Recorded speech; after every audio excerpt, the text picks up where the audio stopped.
അസ്സലാമലൈക്കും വറഹ്മത്തുള്ളാഹി വബറകാതുഹു. എൻ്റെ എല്ലാമായ ഗുരുനാഥന്മാരെ, കൂട്ടുകാരെ, നാട്ടുകാരെ, കുത്തിലെ മൂത്തായ മുത്തുനബിയുടെ 1500 ജന്മദിനാഘോഷത്തിൽ ഞാനൊരു കുറച്ച് കഥ പറഞ്ഞു തരാനാണ് നിങ്ങൾക്ക് മുമ്പിൽ വന്നത്.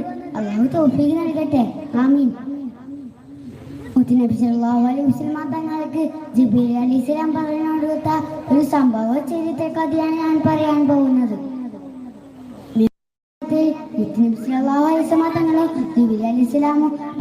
അത്ഭുത വാഹനത്തിൽ യാത്ര ചെയ്യുകയായിരുന്നു. അപ്പോൾ വല്ലാത്തൊരു സുഗന്ധം നബി സല്ലല്ലാഹു അലൈഹി വസല്ലം തങ്ങൾക്ക് അനുഭവപ്പെട്ടു.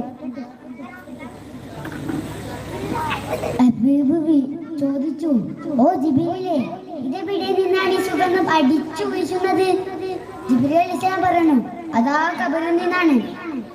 ആശ്ചര്യം വിട്ടുമാത്ത ഹബീബ് വീണ്ടും ചോദിച്ചു, ഖബറിൽ നിന്നോ?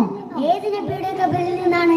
ജിബ്രീൽ അലൈഹിസ്സലാം പറഞ്ഞു, ഒരു അടിമപ്പെണ്ണിന്റെയും അവരുടെ 3 മക്കളുടെയും ഖബറിൽ നിന്നാണ്.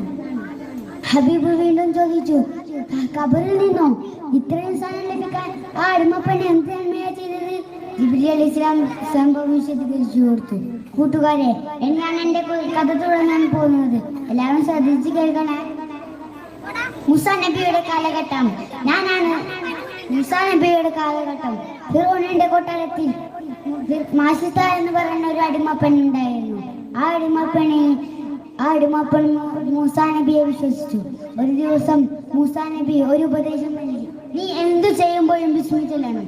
അങ്ങനെ മാഷിത ബീവി തലമുടി ചീക്കുമ്പോൾ ബിസ്മി ചൊല്ലി. ബിസ്മില്ലാഹിർ റഹ്മാനിർ റഹീം. അത് ഫിർഔനിന്റെ കാതിലെത്തി. ഫിർഔൻ ഉടൻ മാഷിത ബീവിയോട് പറഞ്ഞു, ഏ മാഷിത, നിങ്ങൾ ഇസ്ലാം മതം ഒഴിവാക്കണം. ഞാനാണ് റബ്ബ്, ഏറ്റവും വലിയ റബ്ബ്. ഉറച്ച ഈമാനുള്ള മാഷിത ബീവി അതിന് തയ്യാറായില്ല. ആരിശം പൂണ്ട ഫിർഔനും ചിങ്കളികളും അവരെ കൊള്ളാൻ തീരുമാനിച്ചു. അങ്ങനെ വലിയ അടുപ്പും തീകുണ്ടാരവും അതിന്റെ മുകളിൽ എന്നെ തിളപ്പിക്കാൻ വെച്ച് അതിനുശേഷം മാഷിത ബീവിയെയും അവരുടെ ചെറിയ 3 മക്കളെയും വിളിച്ചു കൊണ്ടുവന്ന് വീണ്ടും ചോദിച്ചു. മാഷിത ബീവി പറഞ്ഞു, ഇല്ല, ഒരിക്കലും ഇല്ല. നീ എന്നെ തുണ്ടം തുണ്ടമായി മുറിച്ചാലും നീ കത്തിച്ചാമ്പലാക്കിയാലും ഞാൻ ഈ സത്യമതം ഒഴിവാക്കില്ല. ഉടൻ മൂത്ത മകളെ എന്റെ അടുത്ത് കൊണ്ടുപോയി വീണ്ടും ചോദിച്ചു. അവിടുന്ന് പിന്മാറിയില്ല. ഉടൻ ആ മൂത്ത മകളെ കത്തിക്കരിച്ചു. ശേഷം ആ രണ്ടാമത്തെ മകളെയും കത്തിക്കരിച്ചു. ശേഷം വെറും 8 മാസം നിറഞ്ഞ കുഞ്ഞിനെയും കത്തിക്കരിച്ചു. ശേഷം അവിടെ നിന്നൊരു വസിയത്ത്, എന്റെ ഖബറിൽ തന്നെ എന്റെ 3 മക്കളെയും അടക്കം ചെയ്യണം.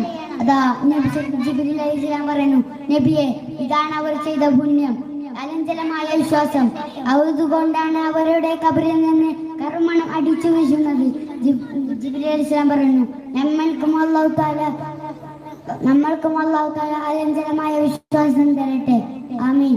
എനിക്കും വിട, നിങ്ങൾക്കും മംഗളം. അസ്സലാമു അലൈക്കും വറഹ്മത്തുള്ളാഹി വബറകാതുഹു.